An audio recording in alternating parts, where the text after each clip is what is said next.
On va peut-être commencer la dernière séance d'aujourd'hui. Euh, on- je voudrais juste faire une annonce avant de passer à la présentation des intervenants. Les travaux d'Étienne Tassin sont euh, exposés au troisième étage de la bibliothèque de l'université. Si vous souhaiteriez passer les voir, soit demain, après-demain ou aujourd'hui même, je pense que la bibliothèque reste ouverte jusqu'à 8 heures.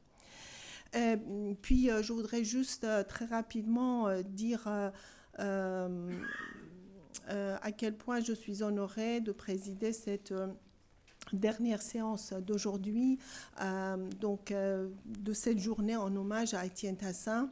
Je voudrais juste rapidement dire à quel point son absence nous est rappelée tous les jours au département de sciences sociales, puisqu'Étienne était professeur, donc comme vous le savez, au département de sciences sociales.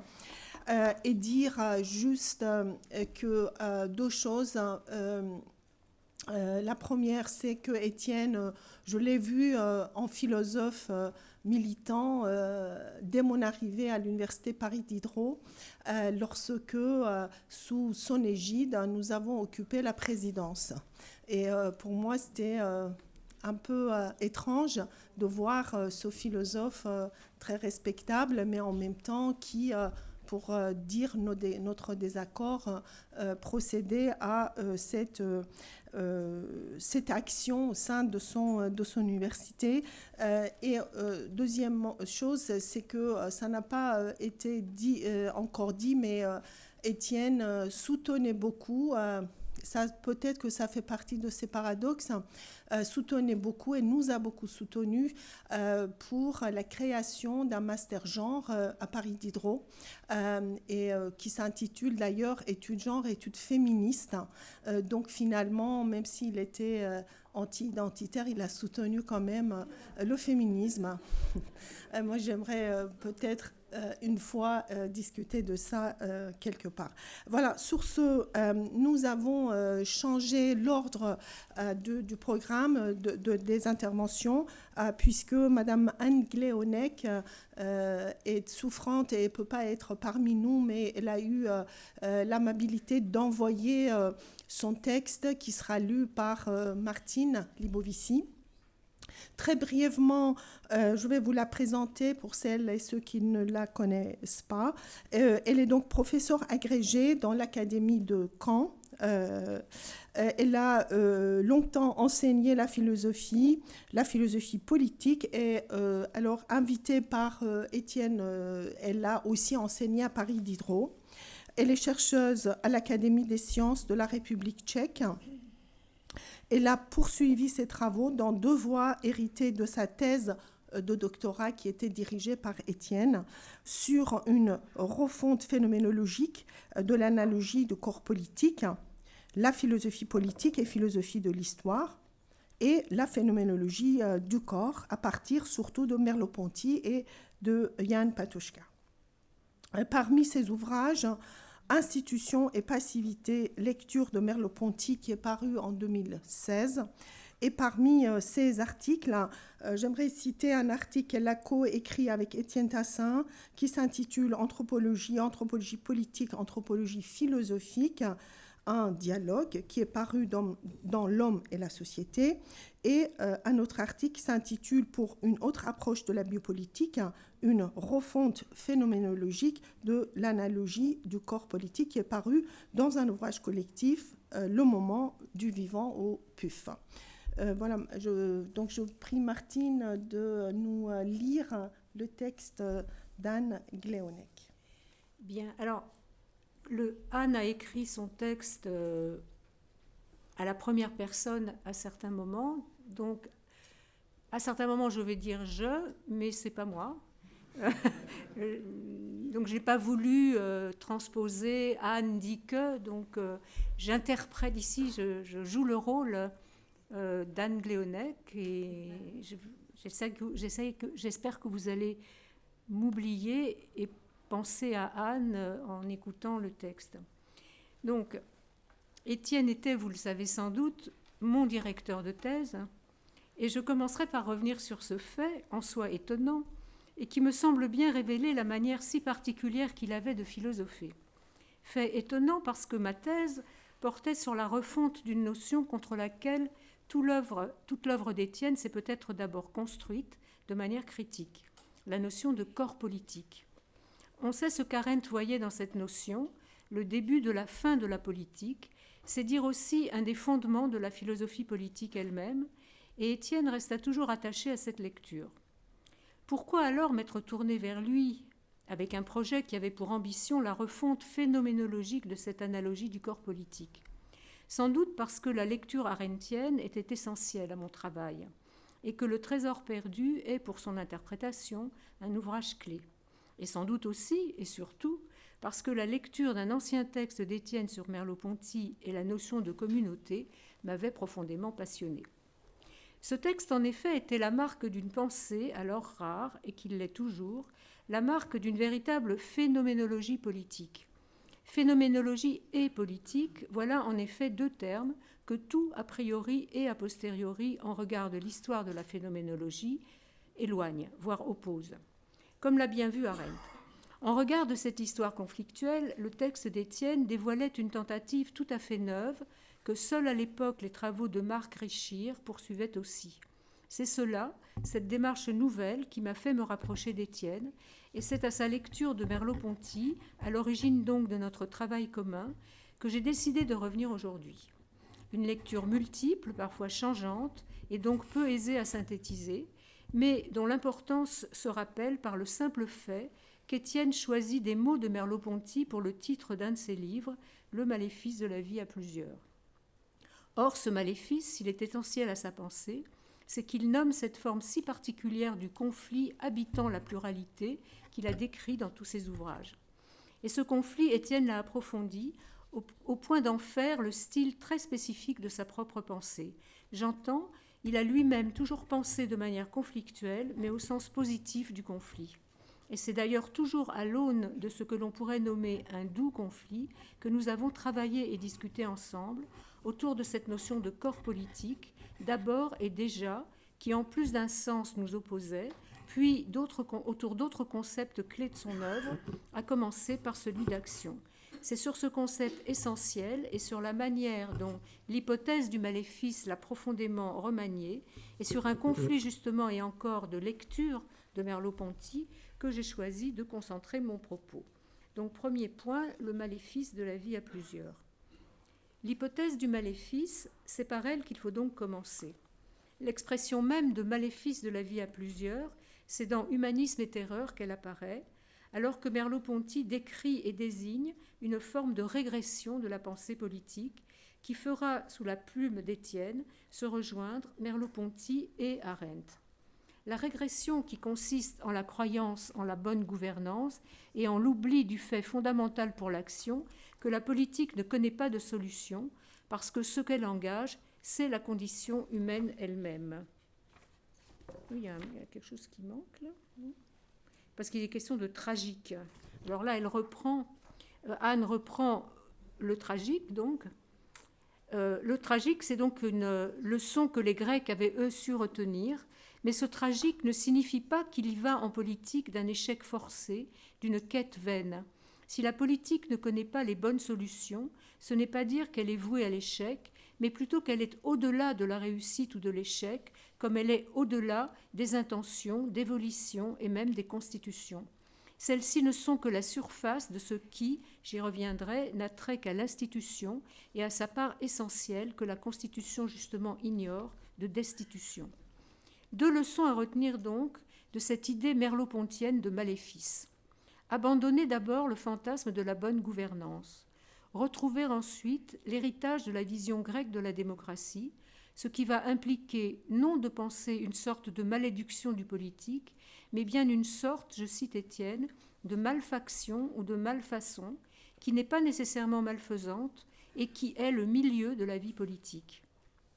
Elle désigne ce que les figures tragiques choisies par lui viendront exemplifier dans le maléfice, parce qu'en politique, il n'y a pas d'auteur et que l'action n'est jamais mon action d'être toujours déjà engagée dans la pluralité. Il y a un mal se conduire inhérent à l'agir ensemble, en ce sens que jamais aucune action n'échappera à l'infléchissement, au détournement, à la déviation de l'être à plusieurs, en sorte qu'en ayant bien visé, on aura toujours mal atteint. Reste à comprendre pourquoi Étienne accole à cette notion de maléfice le terme d'hypothèse. N'y a-t-il pas, demandait Merleau-Ponty, comme un maléfice de la vie à plusieurs, comme un maléfice. C'est ce comme dont Étienne a vu le caractère essentiel, qui indique qu'ici, il n'y va pas d'une affirmation de la fatalité de la politique, ni de sa malédiction, pas plus qu'il ne s'agit d'une thèse anthropologique sur la nature de l'homme. Il s'agit d'un constat empirique et du principe heuristique qu'il implique. Ce principe qui consiste à accepter non que les autres soient l'enfer ou que nous soyons tous mauvais, mais, je cite Étienne, que toute société humaine est maléficiée parce qu'aucun être ne saurait vivre avec d'autres, anonymes, étrangers et semblables, sans méfiance ni crainte, quelque bien intentionné qu'il soit. Une fois le principe explicité, comment concrètement l'appliquer à une pensée de la politique, et plus spécifiquement, puisque ce fut toujours bien là l'horizon du travail d'Étienne, aux enjeux les plus contemporains de nos démocraties. En déployant une interprétation qui échappe à ce qui nie le maléfice. Autrement dit, en échappant aux attendus normatifs de la souveraineté, de la gouvernementalité et de la procéduralité. Précisément dans la pensée d'Étienne, et en héritage merleau-pontien toujours lié à la figure d'Arendt, et nous allons le voir au nom de Machiavel, penser les acteurs avant les citoyens ou les militants, les actions avant les programmes, les manifestations avant les organisations et, j'ajoute, l'institution avant la constitution. Penser les acteurs, l'action et l'institution, voilà ce qui peut résumer la visée de cette phénoménologie de la condition politique qu'est la pensée d'Étienne, qui va à chaque étape retrouver ici l'héritage merleau-pontien de manière singulière via ce que j'appelle après lui le questionnement, qui va maintenant être le mien, de la passion de l'action. Donc deuxième point, la passion de l'action. La passion de l'action, voilà des termes en effet plus merleau-pontiens qu'arendtiens, et qu'Étienne va à plusieurs reprises investir en reprenant le contexte, là encore, d'humanisme et terreur. Contexte où Merleau-Ponty pose, le premier sans doute, une double interrogation. Celle d'abord du sens phénoménologiquement à la fois la signification et la manifestation, du sens donc de la résistance. Celle ensuite de l'attachement passionnel à la cause communiste. La particularité de la pensée de Merleau-Ponty, c'est que d'emblée, son questionnement de la résistance pose bien sûr le problème de savoir pourquoi certains ont résisté et d'autres non, mais qu'il y ajoute, et c'est cela la méthode proprement phénoménologique, cet autre et non moins grand problème de savoir ce que l'on honore dans la résistance. Et les deux problèmes ne se lisent qu'ensemble pour Merleau-Ponty. Le sens et la manifestation sont indissociables. De la même manière, la question du communisme se dédouble en question du sens de la révolution et en question de la nature de notre attachement à son idée. C'est donc de cette façon que Merleau-Ponty va comprendre à l'image de l'attachement à un amour parce que, il écrit, nos rapports avec les idées sont inévitablement et à bon droit des rapports avec les gens. Mais c'est la passion pour l'action telle que la soulève la question première de la résistance qui va surtout intéresser Étienne chez Merleau-Ponty. Pourquoi ? Sans doute parce qu'ici, un duel persistant et interne à la pensée de Merleau-Ponty, un duel entre une pensée de l'action et une philosophie de l'histoire, n'aura cessé de compliquer à foison les possibles de l'héritage merleau-pontien. Une expression autour de laquelle j'ai souvent débattu avec Étienne. L'expression est de Merleau-Ponty, donc une expression synthétise au mieux le problème qui, nous allons le voir, est des plus difficiles, l'expression des raisons de l'histoire, qui réouvre le dialogue, jamais clos pour Merleau-Ponty, avec les sources hegeliennes de la phénoménologie. Il me faut ici aller à l'essentiel des passages d'Humanisme et terreur, où Merleau-Ponty pose cette question dédoublée de la résistance et où apparaît cette expression très complexe. Rappelons-nous, nous sommes en 1947, Et ce texte est le premier texte philosophique qui ose affronter si directement et si tôt cette question, là encore double, d'une prétendue gloire et d'une prétendue infamie.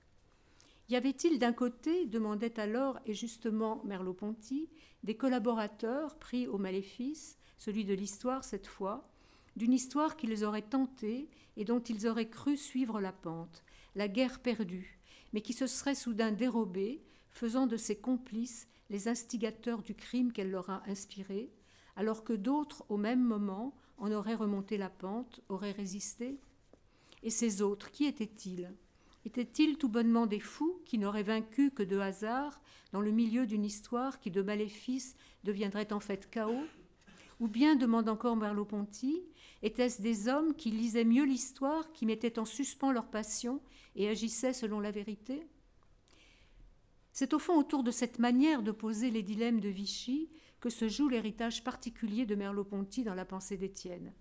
Car ces termes indiquent à eux seuls ce que ne laissait pas entendre la manière dont l'hypothèse même du maléfice fut d'abord reprise par Étienne. Une certaine distance avec cet autre et premier héritage qui est celui d'Arendt. On sait en effet le sort qu'Arendt a réservé à l'idée de vérité en politique. Elle est l'archet de la philosophie politique et le cœur de ce grand fourvoiement qu'est en soi la philosophie de l'histoire, emportant l'histoire vers un télos qui nie son être de récit. Or, de la philosophie de l'histoire, Merleau-Ponty ne se défait au fond jamais, au sens où ce qu'il tente de penser dans l'interprétation de toute action, à commencer par les actions révolutionnaires, c'est la marche oblique et parfois désarticulée qu'il compare à celle du vivant, la marche de l'institution. Cette marche, c'est celle de l'événement, certes, c'est là que nous retrouvons Arendt, mais c'est aussi, dans des termes qui creusent la distance et qu'il reprenait au jeune Ricoeur dans la prose du Monde, celle de l'avènement. Reposons donc avec Étienne la question de Vichy en ces termes. Y avait-il ici, avec ces acteurs, un événement pur, au sens de quelque chose qui déjouait à la fois le fatum et le hasard, ou y avait-il, si certains ont comme mieux lu l'histoire que d'autres, y avait-il quelque chose comme un avènement qui impliquerait une trace de raison au pluriel de l'histoire? Ici, ce qui est clair, et Étienne utilisera cet héritage comme nul autre, c'est que signification de l'action et manifestation sont indissociables, et qu'il faut, pour comprendre le sens même et le pourquoi de l'action, comprendre ce que l'on honore ou est en elle. Qu'est-ce alors que l'on honore et que l'on a honoré dans la résistance? Ce sont des acteurs, répond Merleau-Ponty, qui ont pris parti contre le probable et qui, ce faisant, ont eu, tout ça ce sont des citations de Merleau-Ponty, ont eu assez de dévouement et de passion pour laisser parler en eux les raisons qui ne venaient qu'après. Je dis ce faisant, et c'est moi, Anne, qui l'ajoute, pour souligner le conflit de lecture que j'évoquais au début de mon propos. Il y a en effet deux manières de comprendre cette dialectique de la passion et de l'action. Soit, et ce fut la première lecture qu'Étienne en proposa dans La Passion de l'action, il y va ici d'une passion pour la cause qui reprend, même si c'est en la détournant, l'idée hegelienne d'une raison de l'histoire qui, en un sens, nous dévie, mais emporte aussi parfois les hommes là où ils doivent aller. Ceux qui arriveraient à en lire, comme entre les lignes ou entre les cendres, la trace, comme le voulait aussi Ricoeur, seraient en somme comparables à l'acteur diderotien, si cher à Étienne, qui sait que les génies habitent le parterre et les souterrains de l'histoire, alors que les fous habitent le monde et sa scène. Il les déjouerait tour à tour. Mais cela, et Étienne est revenu sur cette lecture, c'est croire que les raisons, dont parle ici Merleau-Ponty, et dont le pluriel n'est pas de hasard, que les raisons sont deux vérités, et c'est croire aussi, et c'est là que je crois que l'on et c'est là que l'on doit, je crois, dit Anne, dépasser Diderot, c'est là qu'il y a des fous et qu'il y a des génies et non des êtres, ces êtres qu'Étienne décrit justement si bien dans le milieu maléfique de la politique. Des êtres divisés, toujours déjà divisés, parce que leur constitution est un fantasme et que plus encore, il n'y a pas de sujet au sens propre en politique, si ce n'est un sujet anonyme et pluriel, ce je qui est une foule. Alors comment comprendre l'exemple clé de la résistance et ses énigmatiques raisons de l'histoire? En revenant à cet auteur qu'on minimise tant dans la pensée politique de Merleau-Ponty, mais qu'Étienne savait si bien retrouver en elle, en revenant à Machiavel. La note sur Machiavel de Merleau-Ponty dit en effet peut-être l'essentiel de sa pensée politique. Ce qu'elle dit, c'est la raison du pluriel des raisons. Ces raisons, si elles sont au pluriel, et comme après coup, c'est qu'elles engagent l'identité même en politique comme nulle part ailleurs de l'être et de l'apparaître. La politique est, comme le résume la note sur Machiavel, le règne de l'apparence, règne qui sera le cœur du troisième temps de mon propos, guidé par l'idée merleau-pontienne d'une perception de l'histoire qui seule nous amènera à comprendre ses raisons. Le troisième temps est donc apparence et perception de l'histoire. L'histoire est en effet perçue parce qu'elle existe, disait la prose du Monde, à la façon du corps, d'un corps impalpable avec lequel, ou tout contre lequel, nos actions, dans ce milieu de plus grande communication et de démesure qui est celui de l'institution socio-historique, rejoue à la fois un corps à corps qui ne se termine jamais, parce que le sens de nos actions, c'est dans les autres qu'il s'achève, d'où l'après aussi et déjà des raisons. Ces autres présents, passés et futurs, que tant de pensées de la praxis ne parviennent pas à conjoindre. Je cite Merleau-Ponty maintenant. Il y a, dans le mur qui sépare les consciences, des amincissements, non opacité pure, ni fenêtre. Nous ne nous touchons pas plus que nous ne touchons les autres. Que faisons-nous alors dans cette démesure la plus grande qu'est l'institution socio-historique ? Nous nous voyons et nous nous percevons. Nous nous voyons, mais avec cette folie de la vision que Merleau-Ponty a si bien décrit dans Le visible et l'invisible, et selon laquelle nous croyons souvent surplomber les choses, le monde et les êtres, voire l'histoire elle-même. Et là, Diderot se voit encore infirmé, même s'il est en effet cité par Merleau-Ponty, parce que les plus raisonnables dans cet étrange corps à corps visuel avec une histoire impalpable, les collaborateurs, les révolutionnaires de la révolution permanente, ceux qui pensent avoir saisi le cours de l'histoire avec la froide clairvoyance, ceux-là ont oublié que voir en deçà de la folie qui souvent accompagne cet acte, c'est surtout et d'abord percevoir, c'est dire n'être pleinement actif que d'être pleinement passif, se laisser habiter par le monde et les choses, s'instituer en se dépossédant. Savoir encore que mon ou mes actes n'ont de sens que par et pour leurs témoins, et que ces témoins, ils sont derrière et devant moi, tous aussi bien qu'avec moi, dans ces amincissements dont parle Merleau-Ponty, et que Machiavel, pour sa part, parlant tant du pouvoir que du peuple qui à l'époque le mire, l'exerce ou le hait, a si bien décrit en nommant le halo qui entoure nos actes. C'est ce halo précisément qui fait que nous ne sommes jamais nos meilleurs spectateurs dans l'action et que nous sommes d'abord et à plus d'un titre nous-mêmes un spectacle. À plus d'un titre parce que nous ne sommes, eu égard aux témoins, jamais ce que nous pensons ou voulons être et que paradoxalement, nous n'apprenons aussi ce que nous voulons qu'à travers ce que nous ne voulons pas. Autrement dit, c'est une passivité fondamentale à l'égard des autres et de l'histoire qui fait que nous sommes capables d'aller dans leur ou dans son sens, un sens jamais préconçu qui naît de ces rencontres mêmes, mais qui, dès lors qu'il est vraiment sens, fait naître des formes de vérité de l'histoire. De vérité parce qu'il n'y a ici aucun donné positif, mais des consciences plurielles, des situations ouvertes, relançant sans cesse l'agir, qui ne sont que le maximum de vérité du moment, mais c'est ce maximum qui redonne son mouvement à l'institution et à l'histoire, qui fait sens, ce sens que justement avec les raisons qu'il dévoile, nous ne voyons qu'après. Alors, Anne me pardonnera, mais je vais laisser la quatrième partie qu'elle avait prévue et qui s'intitulait « Institution et destitution », et je vais aller directement à sa conclusion. Je vais peut-être reprendre la fin de cette troisième partie pour passer ensuite à la conclusion. Donc, Anne, je suis de nouveau Anne maintenant. donc je conclus donc cette troisième partie de mon exposé en disant, à propos du sens, mais si, à propos de l'histoire plus exactement, si nous n'allons jamais que dans son sens, ce n'est pas parce qu'il y a une vérité de l'histoire, mais parce que c'est notre passivité par rapport à elle qui rend possible la perception de situations ouvertes. Et alors, question, comment penser que la destitution ait, elle encore, un sens ? La révolution serait-elle enfin pensable comme autre chose que la fin de l'histoire, son terme ? Telle sera la dernière question que je poserai à l'héritage merleau-pontien dans la pensée d'Étienne, qui tenait tant à cette idée de révolution. Et c'est ça que je suis désolée de devoir couper pour passer directement à la conclusion d'Anne. Conclusion.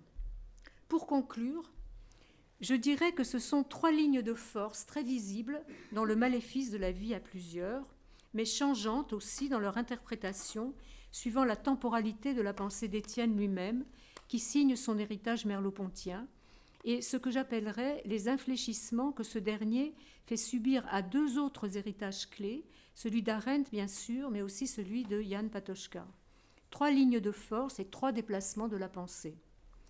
La première ligne, c'est sans doute celle qui, au lieu de la question des rôles qu'en tant qu'acteurs nous sommes voués à jouer, déplace, ou peut-être en un sens remet à sa place, réelle mais partielle, la figure diderottienne de l'acteur.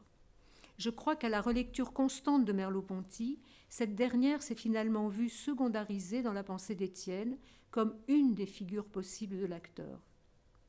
La seconde ligne de force, c'est un rapport renouvelé à la philosophie de l'histoire qui n'abandonne pas, comme le fait au fond Arendt, l'histoire à son récit, aussi glorieux soit-il et aussi forte soit cette pensée très singulière de la mémoire des actes. La rencontre avec la notion merleau-pontienne d'institution apporte en effet à la pensée quelque chose comme un renouveau de la philosophie de l'histoire, où les vérités et les raisons retrouvent une place et leur puissance d'insurrection. La troisième ligne de force, la plus importante sans doute pour la fin de son œuvre active autant qu'écrite, celle de l'engagement qui n'a cessé de se renforcer, c'est l'abandon peut-être d'une croyance non en la problématicité telle que Patočka l'a dévoilée, mais en son corollaire qui est l'idée de sacrifice. Croire au sacrifice en politique, c'est en effet croire qu'il y va dans l'histoire et dans nos actes d'une forme d'authenticité. C'est croire qu'au fond, non seulement je peux choisir ma place et me mettre à la place de tous, oublier que je suis spectacle et que dans ce jeu de rôle je peux saisir la vérité d'institutions de vie qui ne sont pas la mienne, mais c'est croire aussi, et hélas surtout, que l'histoire en un sens s'affronte, que je lui arracherai sa vérité parce que la situation l'exige. Ce qui reste platonicien du sacrifice, Étienne l'a abandonné, il me semble, à la relecture de l'institution de la destitution chez Merleau-Ponty, tout comme il a su mettre à distance ce refus de la philosophie de l'histoire qui marque l'originalité, mais aussi peut-être un certain manque de la pensée arendtienne. J'ai juste encore le petit paragraphe. Qu'en conclure en quelques tout derniers mots, si ce n'est que cela, cette capacité à s'emparer comme à abandonner ou à revisiter des idées, cette capacité à les réinstituer, mais aussi à les désinstituer, ou mieux à les destituer, donc cette conflictualité de la pensée, sa propre division, est la marque d'une pensée qui n'est pas seulement une pensée de la politique, mais est elle-même une véritable politique. Peut-être est-ce là aussi qu'Étienne même, s'il lui a, et à mes yeux a raison, tant emboîté le pas, est au fond un penseur plus politique qu'Arendt elle-même.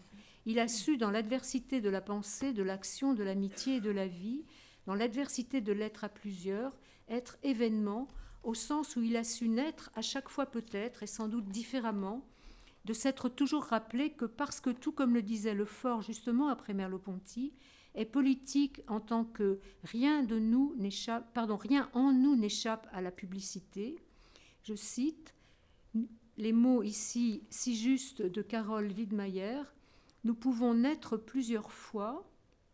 Donc Carole, repensant elle aussi la naissance en héritage arendtien, nous pouvons naître plusieurs fois, nous naissons à chaque fois que nous faisons l'expérience du partage d'un monde.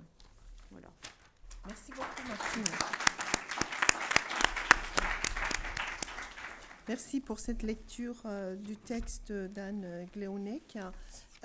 Bien sûr, il n'y aura pas de débat puisque l'auteur n'est pas parmi nous. Et donc, si vous le permettez, on passe rapidement tout de suite à l'intervention de Christophe David. Tu es d'accord, Martine? Tu ne vas pas répondre pour Anne Gleonek? Non. Si des personnes ont envie de réagir au travail de Anne, évidemment, why not?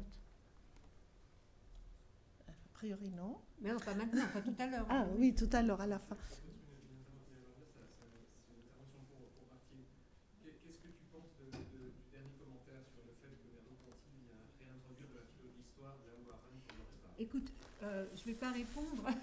Je crois que c'est mieux que Christophe fasse son... Voilà. Que Christophe parle et qu'après Voilà, il y aura un temps pour le débat. Donc, Christophe David est maître de conférences en philosophie à l'université Rennes 2 et il co-dirige le département d'histoire de l'art et d'archéologie.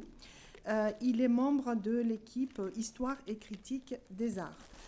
Christophe David est traducteur, bien sûr auteur aussi.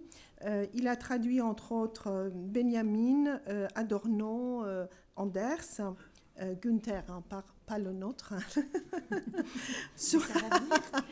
Ça va venir, oui. Sur lesquels il a écrit de nombreux articles dans des revues.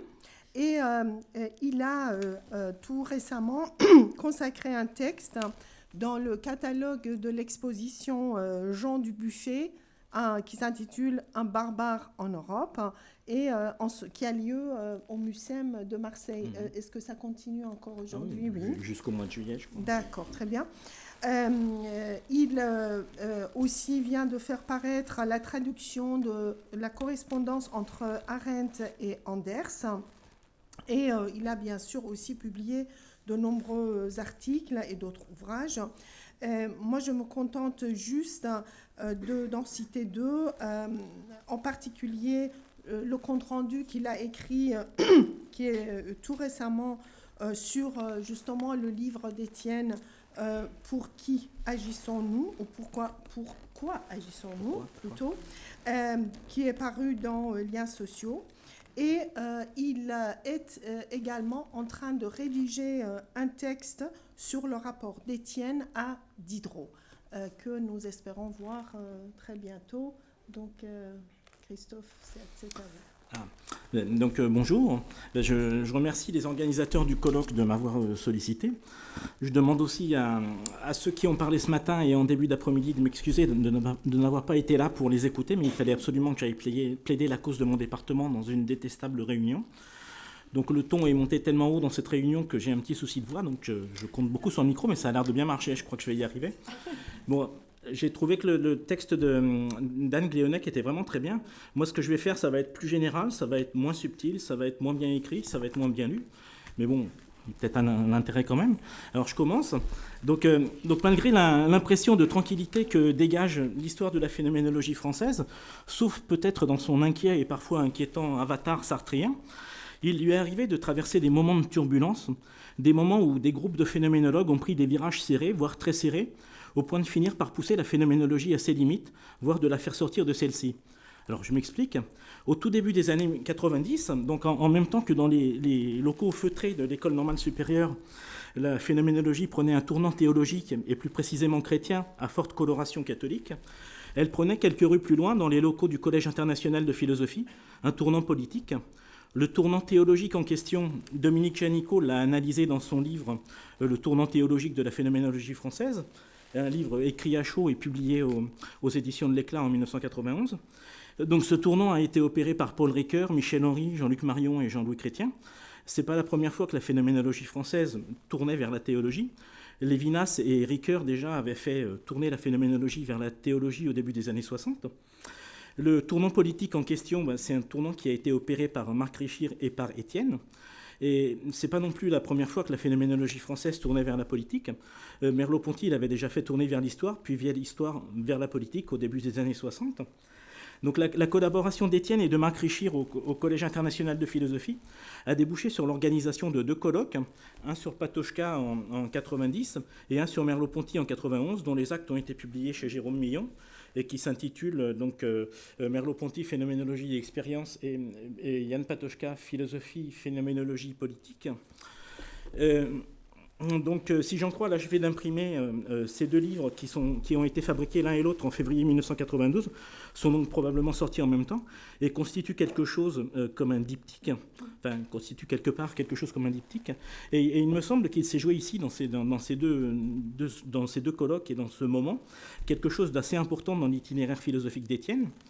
Alors, à l'occasion d'un échange de mails, Alain Lhomme, qui dirigeait un programme au Collège international de philosophie au même moment qu'Étienne et Marc Richir, m'a rappelé aussi l'importance de la revue des cahiers de philosophie.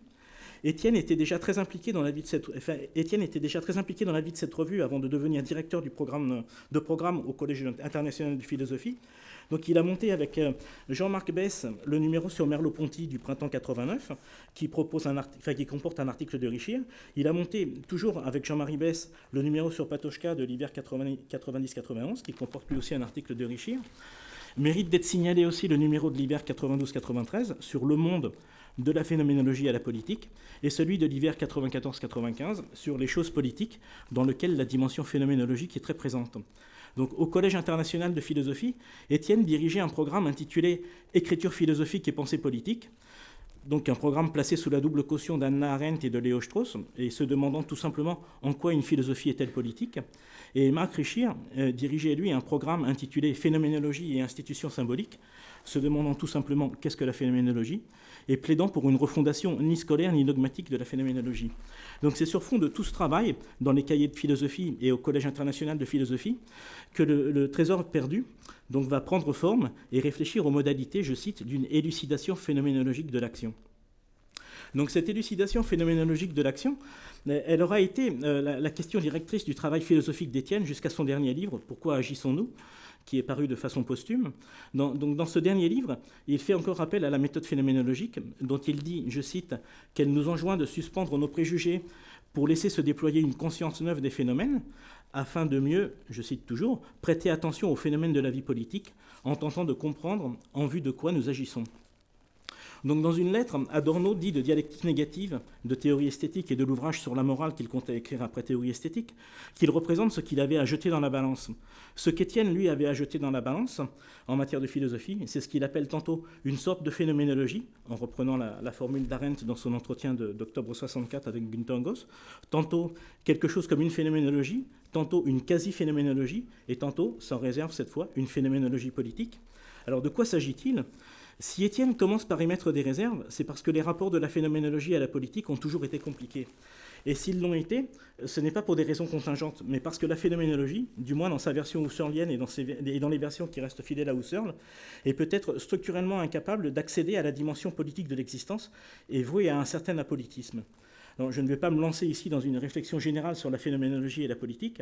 Les phénoménologues se sont souvent montrés soucieux de politique. Dès la première génération de la phénoménologie, Edith Stein écrit un texte intitulé « De l'État » en 1925, qui s'interroge dans le style de la phénoménologie des débuts sur le mode d'être de l'État, tout en prenant ce qu'elle appelle l'organisation effective des États existants pour la réalité de la politique. Alors, je vous lis 2 lignes d'Edith Stein. Nous ne sommes pas intéressés au fait de la vie étatique, ni non plus effectivement aux normes effectivement posées qui donnent leur direction à ces faits. Nous tentons plutôt de constater lesquels, parmi les éléments que nous trouverons dans l'organisation effective des États existants, constituent l'État en tant que tel, et par là aussi, nous cherchons à élucider le concept de l'État que la science empirique de l'État présuppose sans examen. Donc, bel exemple d'apolitisme phénoménologique. Quand Edith Stein s'intéresse à la politique, c'est plus à l'éidos de l'État qu'elle s'intéresse qu'à ce qu'elle appelle les faits de la vie étatique. Donc il y aurait toute une histoire des rapports de la phénoménologie à la politique à écrire. Elle ne donnerait pas à voir que des apolitismes de principe comme celui d'Edith Stein. Elle montrerait probablement aussi des projets politiques provenant de phénoménologues qui, pour des raisons structurelles, ont du mal à rejoindre la dimension politique de l'existence, mais n'y renoncent pas pour autant, et passent pour y arriver par des voies hallucinatoires, comme Heidegger, qui retrouve le Dasein dans le peuple allemand, ou comme Sartre, qui retrouve le pour-soi dans le prolétariat, ou par d'autres voies tout aussi inattendues, comme par exemple celle sur laquelle Lévinas interprète la suspension du monde comme le geste même par lequel l'utopie devient possible. Donc pour ma part, je vais me contenter de vous parler de la contribution d'Étienne à cette histoire. Elle n'est ni apolitique, ni d'abord directement politique, même si elle deviendra de plus en plus politique avec le temps. Elle est d'abord philosophique et orientée vers le projet de penser philosophiquement l'action, et plus particulièrement l'action politique, sachant que, comme il l'écrit dans son dernier livre, il n'y a pour lui de véritable action que politique. Donc Étienne et Marc Richir ont participé à un colloque intitulé « Phénoménologie et politique » qui s'est tenu à Paris 1 en février 2015. Marc Richir y présentait une communication intitulée « Phénoménologie et politique ». Celle d'Étienne s'intitulait « Sens et limites d'une phénoménologie politique de la pluralité ». Les réserves qu'exprime Étienne quand il parle d'une sorte de phénoménologie, de quelque chose comme une phénoménologie, d'une quasi-phénoménologie, et quand il parle ici des limites d'une phénoménologie politique de la pluralité, traduisent la nécessité, lorsqu'on se donne pour objet la vie politique, de penser à la fois avec la phénoménologie et contre la phénoménologie. Voilà comment Étienne exprimait cette tension. Donc je cite, c'est contre une certaine disposition théorétique de la phénoménologie elle-même qu'il faudra esquisser les linéaments d'une phénoménologie de l'action, capable de ressaisir la teneur de sens d'un agir centré sur un intérêt éminemment praxique pour le monde. Alors, quelle est cette disposition théorique de la phénoménologie contre laquelle il faut lutter ? Cet ethos théorique, c'est essentiellement le choix de partir de la singularité de l'ego, du Dasein, du pour soi, au lieu de partir de la pluralité. Le pluriel dans la phénoménologie, c'est essentiellement l'intersubjectivité. Heidegger essaye de rejoindre la pluralité par le Mitsein ou le Miteinandersein, donc l'être avec ou l'être ensemble. Il ne produira toutefois une pluralité qu'il qualifie d'authentique par opposition à la pluralité inauthentique du nom, qui n'est bien sûr pas la pluralité au sens d'Arendt et d'Étienne, qu'en passant par les concepts idéologiques de Volk, de Gemeinschaft, voire de Volksgemeinschaft. Sartre essaye, lui, de rejoindre la pluralité par les groupes. Il ne produira une pluralité qui n'est bien sûr pas non plus la pluralité au sens d'Arendt et d'Étienne, qu'en passant par le concept idéologique de prolétariat. Donc penser avec la phénoménologie et contre la phénoménologie, disait donc Étienne. Alors continuons à interroger cette formule. Il me semble clair que l'idée n'est pas de s'inscrire dans l'héritage de Husserl et de Heidegger, dont les façons de penser les rapports de l'homme au monde sont désignés par Étienne comme tributaires d'a priori qui en font des impasses. Des impasses, écrit-il, dans la mesure où il ne semble pas qu'aucune analyse phénoménologique ait su reconnaître le mode d'articulation conflictuel de la condition politique à cette autre condition que la phénoménologie a distinguée comme un existentiel de l'être au monde ou de l'appartenance au monde. Sortir de ces impasses, c'est donc se rendre capable d'articuler condition politique et être au monde.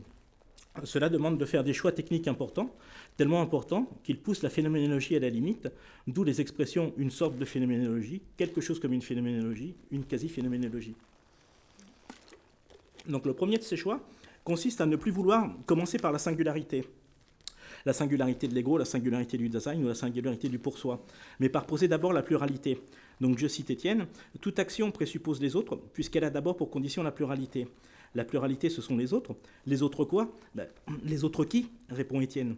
Ce souci de ne pas dire les autres hommes, mais de dire les autres qui, indique son refus d'anthropologiser la question, ce qui serait pourtant beaucoup plus simple, mais de rester dans une sorte de phénoménologie, dans quelque chose comme une phénoménologie, dans une quasi-phénoménologie.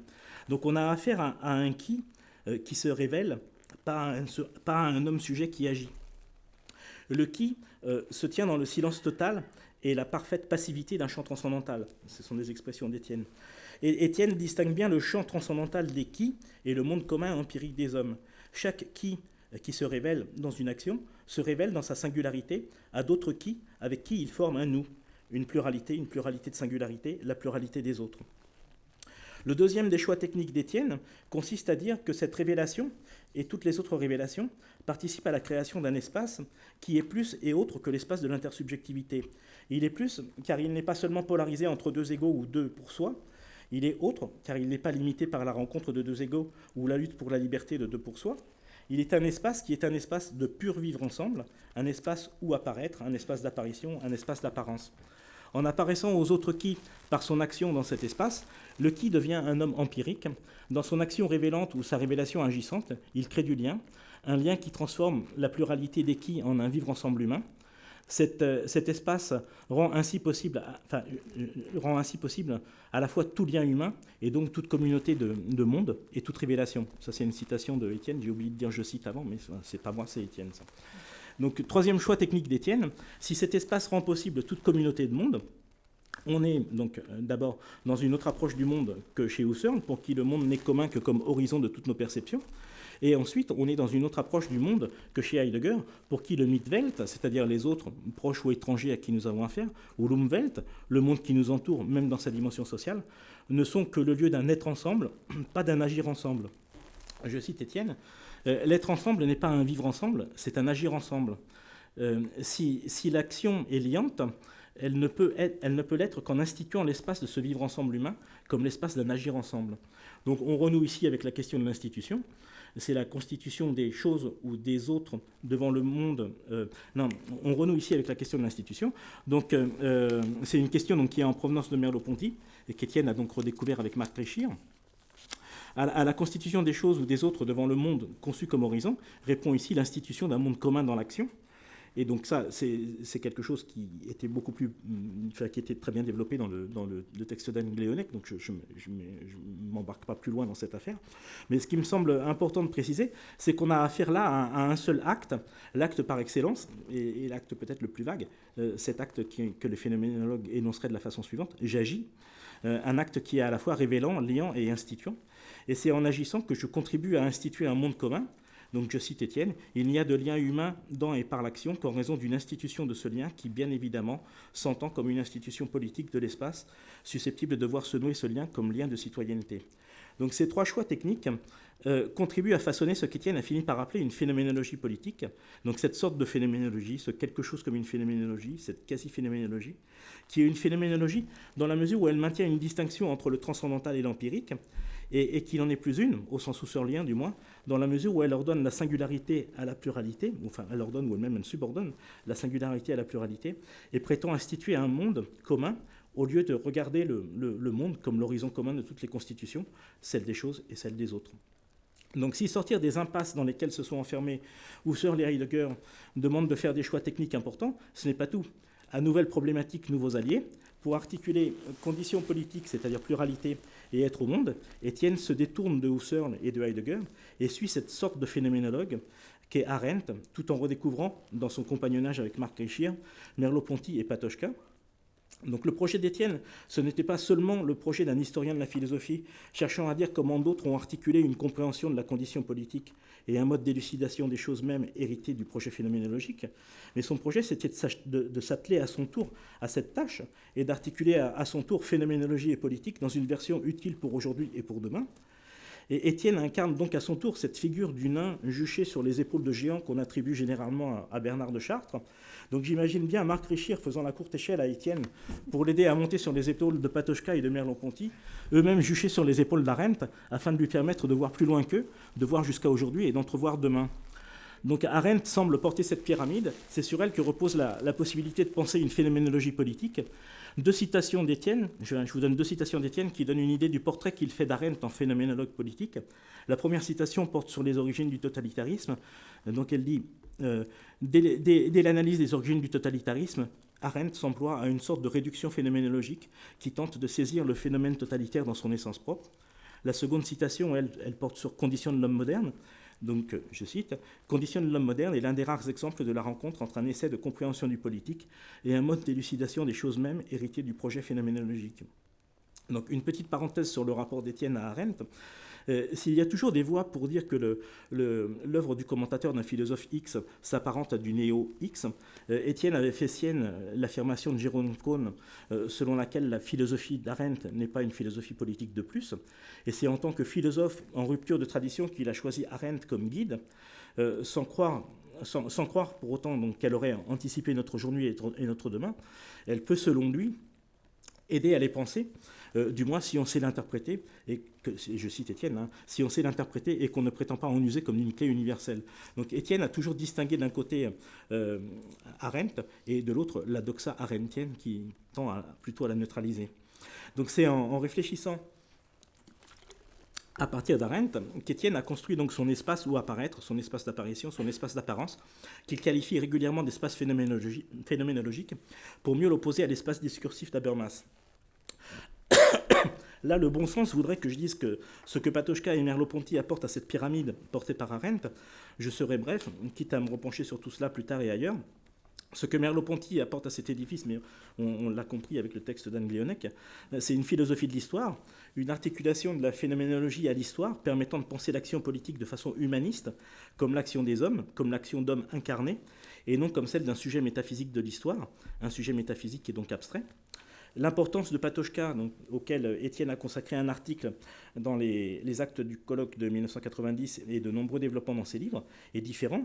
C'est l'analyse phénoménologique que Patočka fait du mouvement qui vient à l'aide de la compréhension arendtienne de l'action. Donc Patočka est lu par Étienne comme un penseur de la dimension dévoilante et manifestante du mouvement, et c'est à ce titre qu'il a sa place dans cette pyramide. Donc autre point. Et donc, il y a quelque chose qui m'a toujours intrigué dans le Trésor perdu, c'est la façon dont Étienne y met en rapport la phénoménologie et Machiavel. C'est comme si la construction de la phénoménologie politique qu'il appelle de ses voeux demandait, je cite, la réappropriation critique des analyses machiavéliennes, dans la mesure où celle-ci constitue, je cite toujours, un apport décisif à une compréhension non seulement du temps et de l'espace civique, non seulement du jeu des conflits sociaux et de leur inscription politique, mais encore de l'action comme modalité même de l'existence politique. Donc le passage par Machiavel semble nécessaire pour en finir avec toute politique, je cite encore, conçue selon l'ordre des convictions ou des dispositions, et Étienne de lier le projet de saisir le politique en lui-même, donc le projet donc d'une phénoménologie du politique, d'une phénoménologie politique, à la redécouverte de Machiavel. Donc je cite Étienne. Cette redécouverte de Machiavel s'entend aussi bien chez Merleau-Ponty que chez Hannah Arendt ou Claude Lefort, tous trois nourris de phénoménologie et cherchant à saisir le politique en lui-même.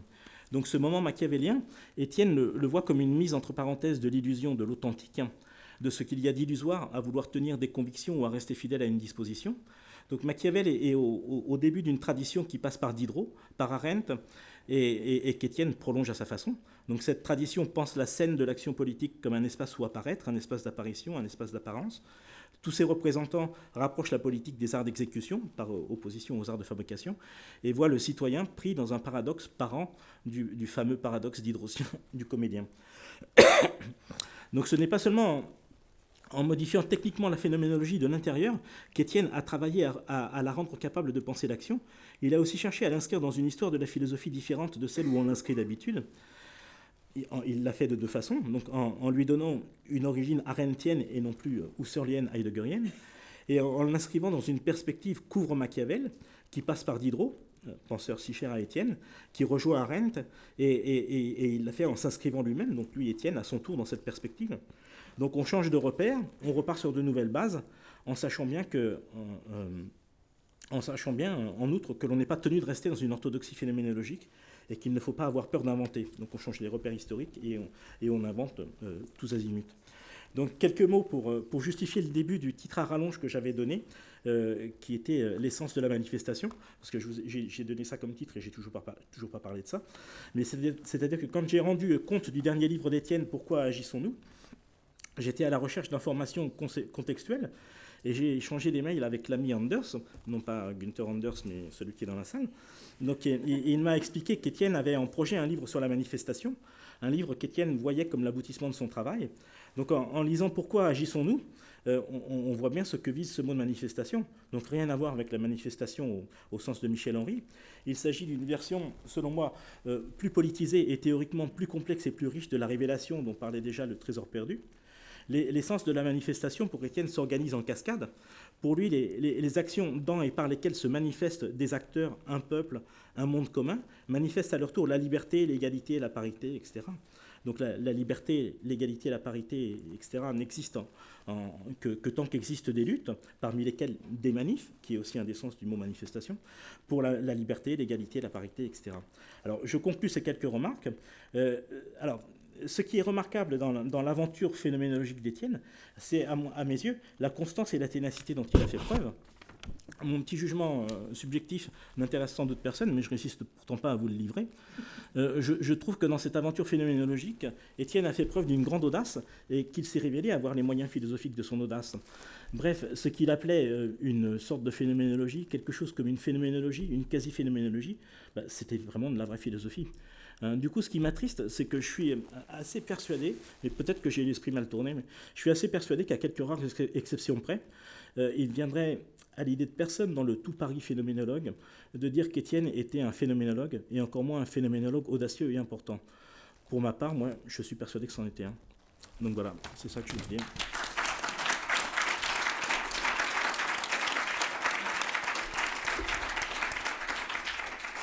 Merci Christophe David. Nous ouvrons maintenant le débat. Et vous pouvez aussi poser des questions à Martine. Mais c'est pas dit que je vais y répondre. Voilà, mais vous pouvez toujours, on est en démocratie, vous pouvez toujours poser la question. Je remercie Christophe David parce que grâce à lui, j'ai compris, si je peux me permettre de le rappeler, un souvenir obscur dont la signification m'échappait, mais que maintenant je comprends, car lorsque Étienne a soutenu son habilitation à diriger des recherches, il se trouve que j'étais dans le jury. Le titre était « Acosmisme et cosmopolitique ». Et naïvement, comme un sociologue qui ne connaît rien, je lui avais demandé en quoi sa méthode était phénoménologique. Il m'avait répondu très brillamment. Mais ensuite, en quittant les lieux, dans le métro, je m'étais retrouvé avec le philosophe qui siégeait dans ce jury. Comme vous savez, c'est toujours dans le métro qu'on dit vraiment ce qu'on pense. Et donc, il me dit, au moment de descendre à la station Bastille, je crois, non mais t'as raison, il n'est vraiment pas phénoménologue. Mais grâce à Christophe, j'ai compris qu'en fait, il faisait partie sans doute de ce que tu as appelé le tournant théologique de la phénoménologie, et peut-être qu'il préférait effectivement mettre à distance l'approche politique d'Étienne. Merci Christophe pour une autre très belle conférence. Est-ce que je peux te poser une question sur Miguel Abansour? Est-ce que Miguel Abansour est un phénoménologue? Ah, c'est compliqué. Ça l'intéressait beaucoup aussi. Hein. Ouais. Moi, je sais que ça... Bon, alors, c'est compliqué. Moi, je me suis retrouvé à traduire pour lui, par exemple, disons, le livre d'Adorno sur Husserl. Et donc, on a beaucoup discuté quand il a fallu rédiger cette année préface qu'il faut rédiger à chaque fois. Et il avait beaucoup d'idées là-dessus. Et en fait, lui, ce qu'il travaillait, c'était comment articuler phénoménologie et politique, mais plutôt à partir de Lévinas. Donc à partir de cette affaire de l'utopie, cette histoire de la mise entre parenthèses comme le geste fondamental de l'utopie, c'est quelque chose dont il parle énormément, c'est quelque chose qu'il travaille beaucoup, cette affaire. Et donc on avait beaucoup échangé autour de ça, et donc il m'avait dit que si j'avais la patience d'écrire un bouquin sur la phénoménologie et la politique, il le prenait, qu'il n'y avait aucun problème. Ça avait l'air de le travailler, cette affaire, hein, sérieusement, quoi. Et oui, enfin, je sais pas, et Étienne, je ne sais pas si d'ailleurs il n'y a pas un moment dans le Trésor perdu où il désigne Miguel comme un phénoménologue, je crois, je sais plus, enfin quelque chose comme ça, quoi. Mais bon, enfin, en tout cas, je sais que ça le travaillait, cette affaire de la phénoménologie. Donc alors, est-ce qu'on doit dire que quelqu'un qui est travaillé par est un phénoménologue? J'en sais rien, mais c'est le début, quoi.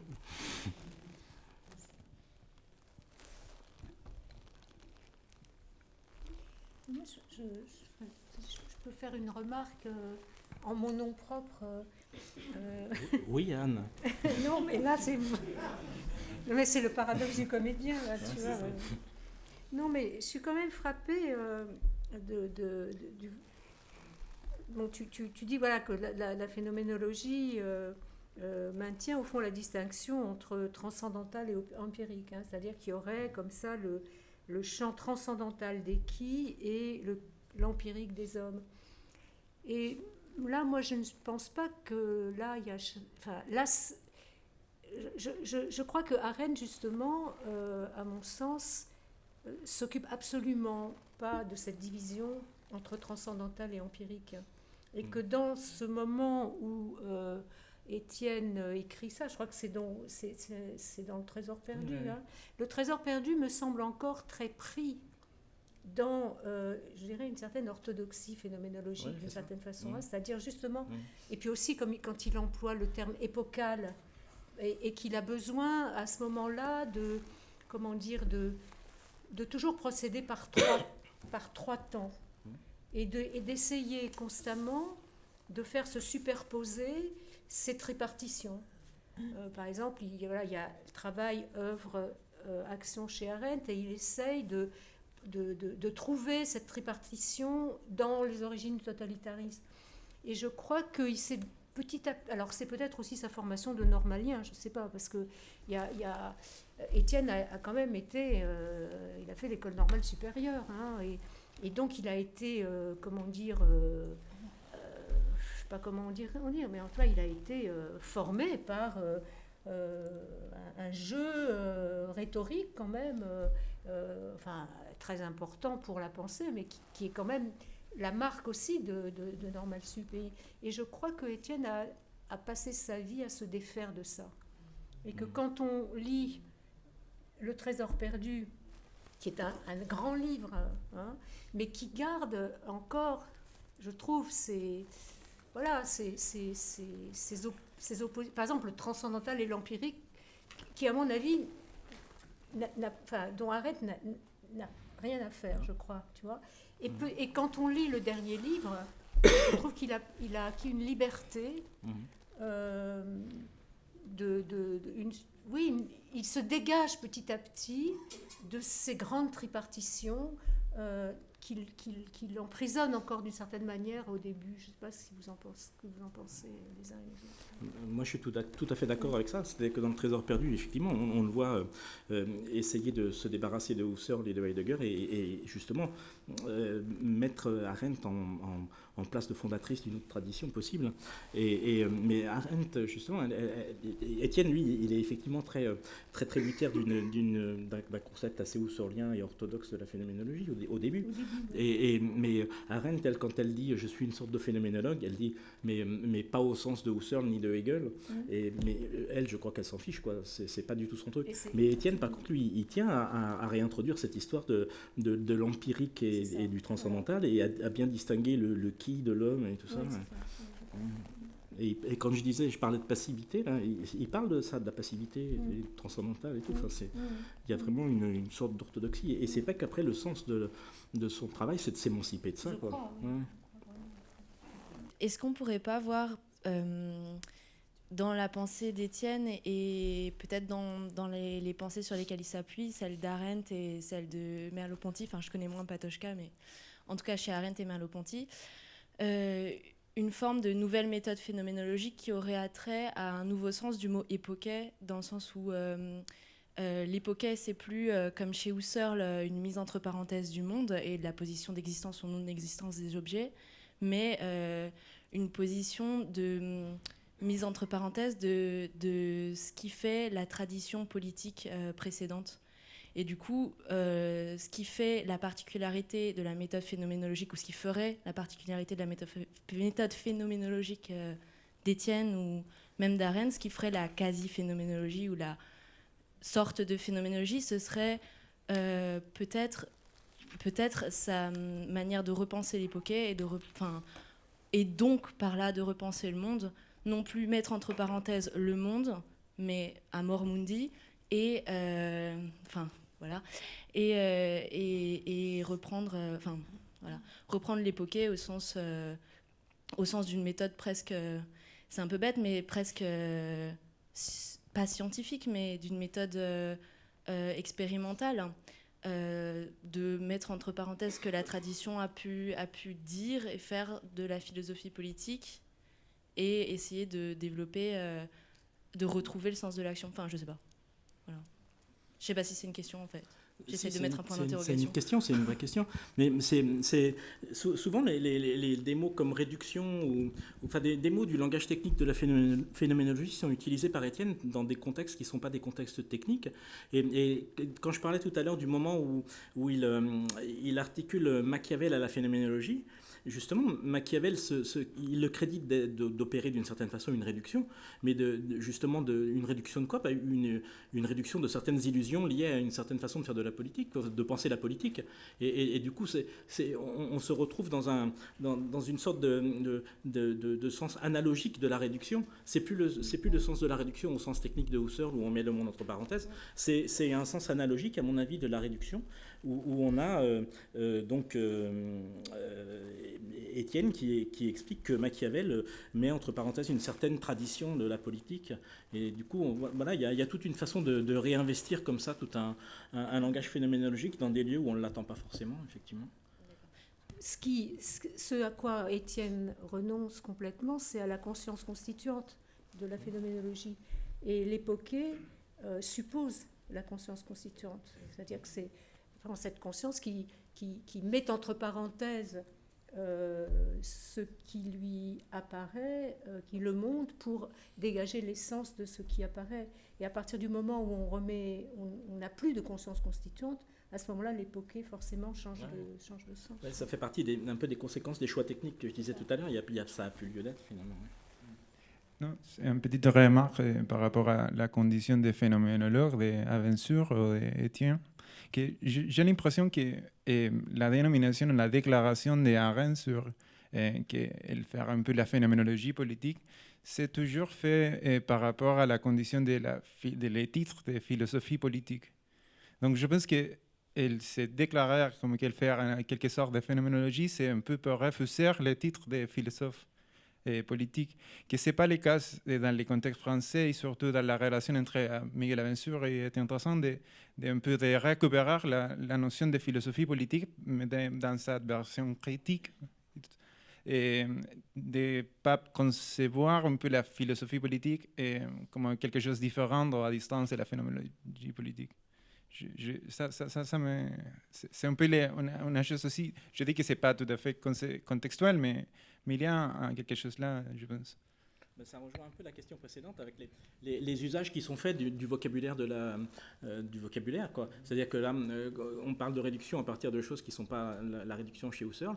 Et là, on dit je suis phénoménologue, mais pas pour affirmer qu'on est phénoménologue.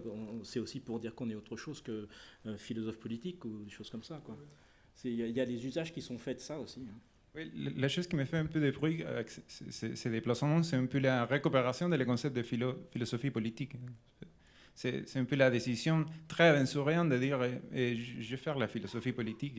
Et en plus, je vois une philosophie politique chez Arendt.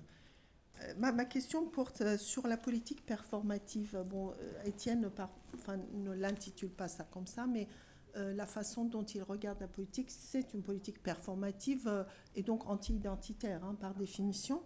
Mais en même temps, et en lien avec ça, moi je me pose la question de savoir en quoi est-ce que donc, chez Étienne, la pluralité n'est pas la somme des singularités, c'est-à-dire l'addition des singularités. Je suppose que ça n'est pas, mais en même temps, je ne suis pas sûre. Parce que la façon dont la question de la liberté est posée aussi, ça renvoie à l'individu. Et donc, voilà, je ne sais pas si, parce que je ne suis pas du tout philosophe, mais je ne sais pas si j'ai réussi à vous faire comprendre je répondrais comme ça. Ça me paraît, le modèle de la somme, ça me paraît pas être le bon modèle. C'est-à-dire que je pense pas que la pluralité ce soit la somme des singularités, mais je pense que c'est l'interaction des singularités. C'est plutôt comme une sorte de champ, quoi, un champ d'interaction. Mais le penser comme une somme, c'est un peu penser les singularités comme étant juxtaposées. C'est ça. Or, elles ne sont pas juxtaposées, elles sont en interaction. Ce champ, il est dynamique, il est vivant, je pense. C'est-à-dire, parce que je pense qu'on peut aussi formuler des critiques par rapport à la politique performative et à la performativité. D'ailleurs, chez à la fois Merleau-Ponty et d'autres, qui ont trait plutôt à l'individu et pas au collectif ou à la collectivité. Et donc, comment est-ce qu'on parvient ou est-ce que la pluralité définie comme telle peut être se construire à base des singularités? Je comprends que ce n'est pas la somme, et j'espère que ça n'est pas la somme, mais en même temps, ça a été aussi considéré en sciences politiques, par exemple, comme la somme. Et D'où ma question, c'est-à-dire par exemple le printemps d'érable, par exemple Occupy Wall Street et Nuit debout ou debout, etc., ont été aussi par un certain nombre de politologues expliqués ou analysés en tant que finalement action personnalisée en politique, en rupture avec l'action collective. D'accord ? Donc, voilà, ça renvoie à cette question de singularité, pluralité.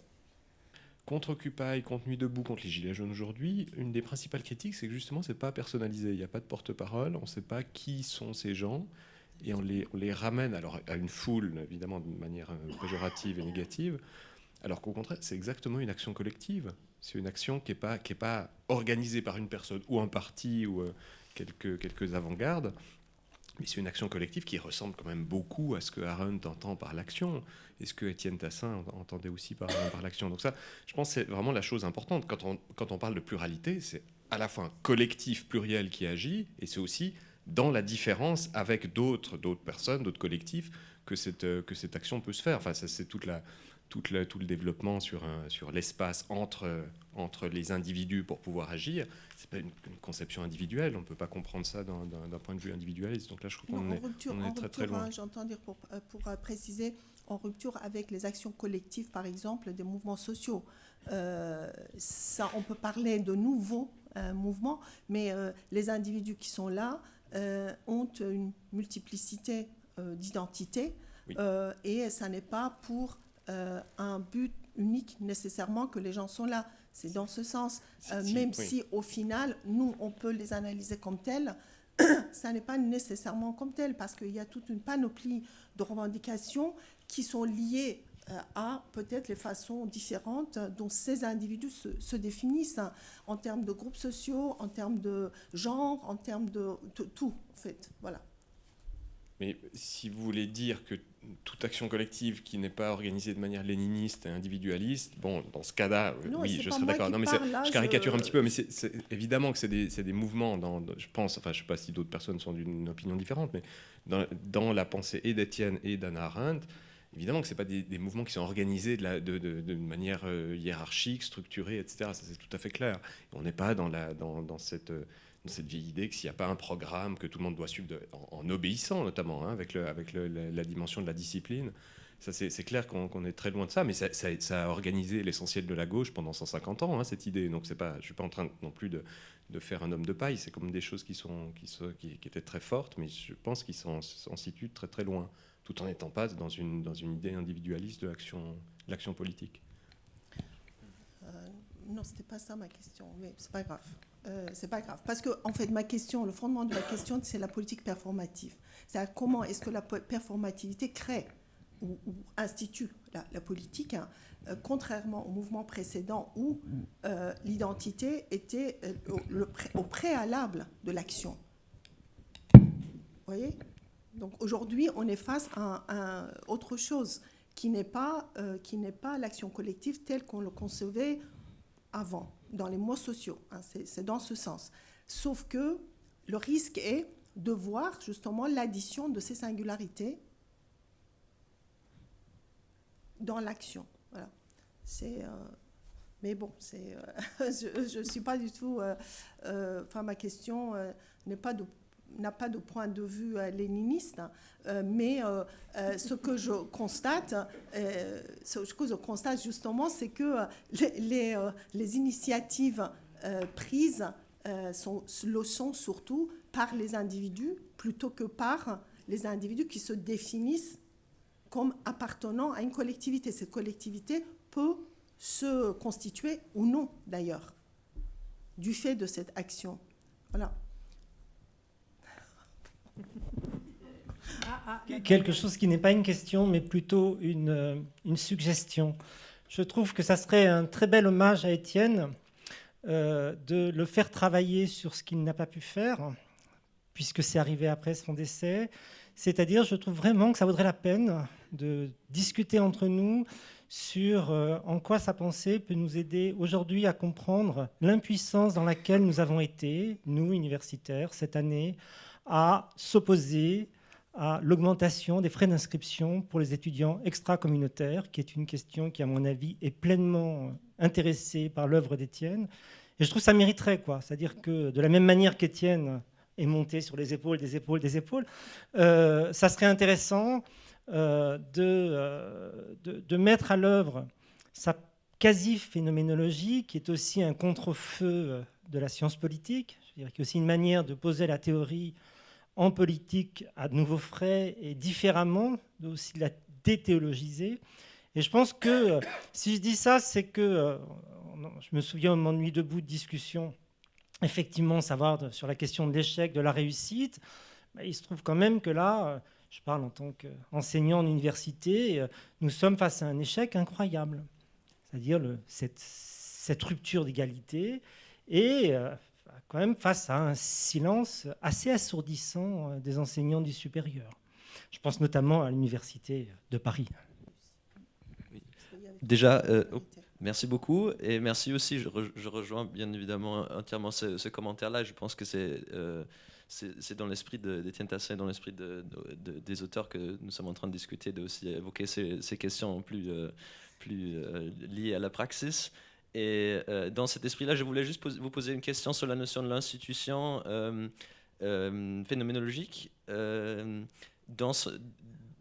Concernant l'idée des raisons en pluriel, les raisons de l'histoire en pluriel. Parce que je pense qu'il y a une puissance conceptuelle aujourd'hui très, très forte de retourner chez Merleau-Ponty, et c'est ce qui était évoqué dans le texte d'Anne Glonek, sur la question de l'institution comme une forme de repenser l'histoire d'une manière que Arendt n'a pas pu problématiser. Et ça, c'était quelque chose que je trouvais extrêmement intéressant dans ce texte, qui avait l'idée qu'il y a une sorte d'impasse chez Arendt de penser, au final, une histoire qui ne serait pas juste l'histoire qui finit avec la chute de la métaphysique et ensuite il y a l'action, il y a une redécouverte du trésor perdu, mais véritablement penser l'institution de l'histoire et l'institution des histoires, des chants dans le sens de Merleau-Ponty.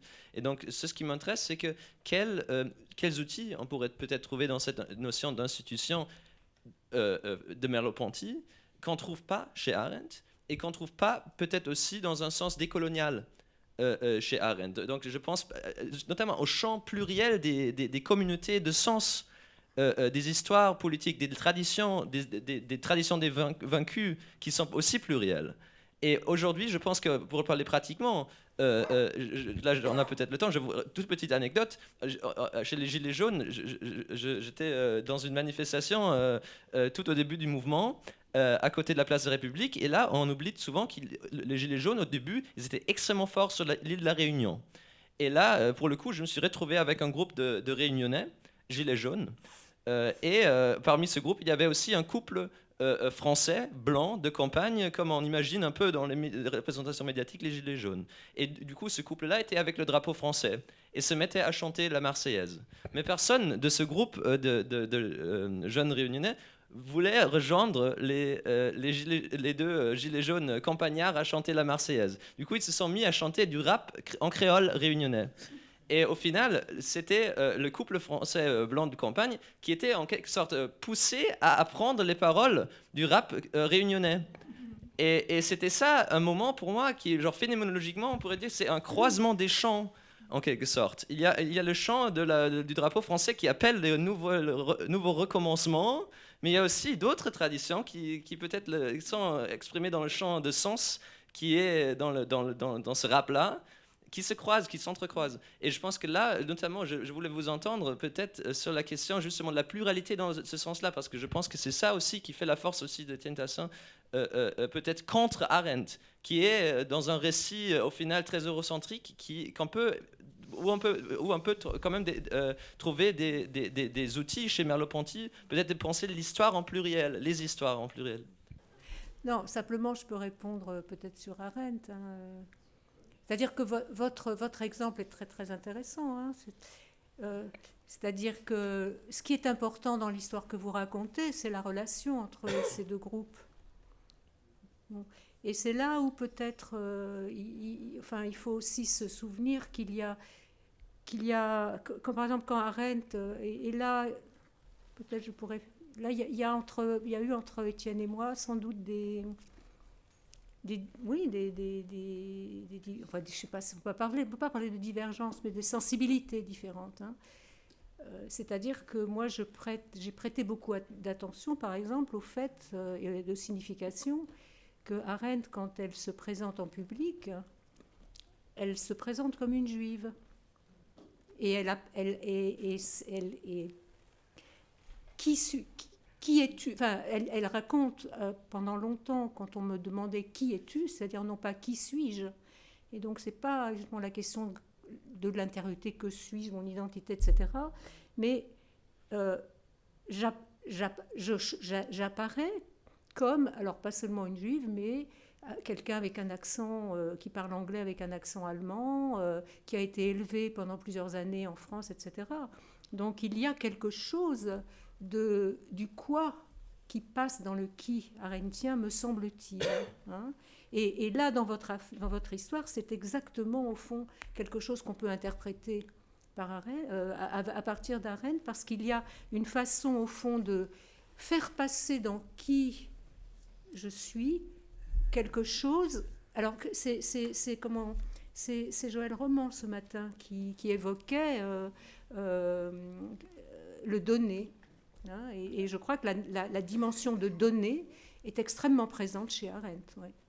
Et il me semble, alors là, il me semble que là je serais assez proche de ce que disait Joël Roman, hein, c'est-à-dire, et là, ce sont des discussions effectivement que nous avons eues, que nous frôlions, mais chacun, lui, bon, il allait dans son, et c'était très bien comme ça que chacun continue dans sa propre préoccupation pour toutes sortes de raisons, et que chacun entende et se confronte à une autre sensibilité, et qu'on continue quand même chacun notre chemin. Quoi.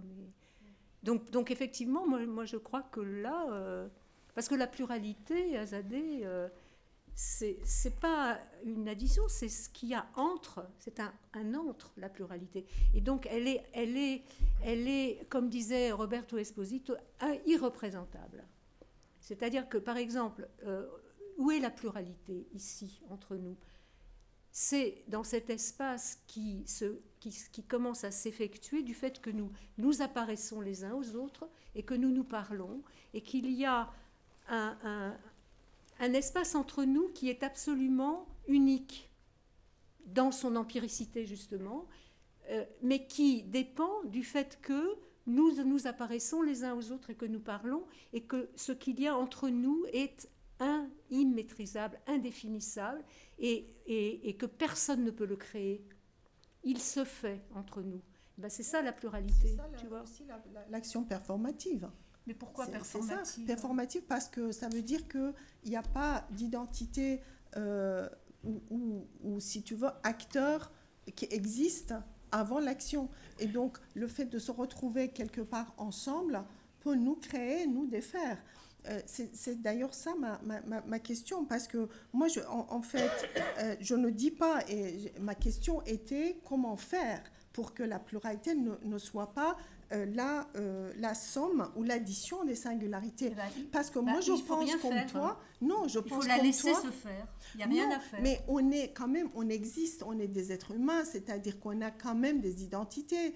On a, comme tu viens de dire, tu te définis avant. Tu viens de citer Hannah Arendt qui se présente. Non, présenter. Se présenter ou se penser comme tel. Donc c'est avec quand même ces identités-là qu'on peut aussi entrer dans l'action. Je pense par exemple à, je sais pas, à l'analyse intersectionnelle qui quand même présuppose qu'on appartient à certains milieux, à certains... Certes, voilà. certes, mais justement... mais c'est pluriel, ces appartenances. Bien sûr. Voilà. Mais il y a quand même des appartenances. Non, mais justement, quand je dis que quelque chose du quoi passe dans le qui, il faut dire aussi que c'est rejoué à chaque fois. Oui. C'est-à-dire que ce qui me fait, le donné dont je suis faite, à partir du moment où j'apparais en public, je le rejoue dans une singularité qui ne vient pas de ce donné, parce que ce donné, il est le même pour les uns et les autres. Et que justement, la singularité, elle est un mouvement d'apparition par la parole et l'action aux autres. Mais justement, ce qui est intéressant, c'est que ce sont les autres qui le perçoivent. Ce n'est pas moi qui le fais. Là, si tu veux, quand tu parles, quand tu t'exprimes, etc., ce qui apparaît de toi, c'est moi qui le reçois et tu ne sais pas ce que c'est. Non. Ben voilà. Mais je le saurais parce que... Non, tu ne le sauras jamais. Moi, comme moi, je ne... réaction, de la façon dont... Quand même, je ne parle pas de toi, mais finalement, en sortant de cette salle, on peut ne plus performer et être considéré comme, c'est autre chose, comme étant doté d'un genre, d'une nationalité, d'une classe sociale. On ne peut pas dire qu'on n'a pas toutes ces identités-là. Mais on le dit pas. Sauf que les identités ne sont pas fixes, sont changeantes. Il y a peut-être une incompatibilité indépassable entre la pluralité au sens quasi sociologique du terme, tel que l'entend Azadeh, et la pluralité au sens où vous l'entendez. Mais d'un autre côté, s'il y a une incompatibilité indépassable, alors peut-être que d'un côté, en vérité, on ramène sans arrêt la pluralité sociologique parce qu'on est animé par la question que faire, léniniste, et d'un autre côté, si on ramène sans cesse la pluralité au sens où vous essayez de la définir, est-ce que ce n'est pas un retour de la métaphysique ?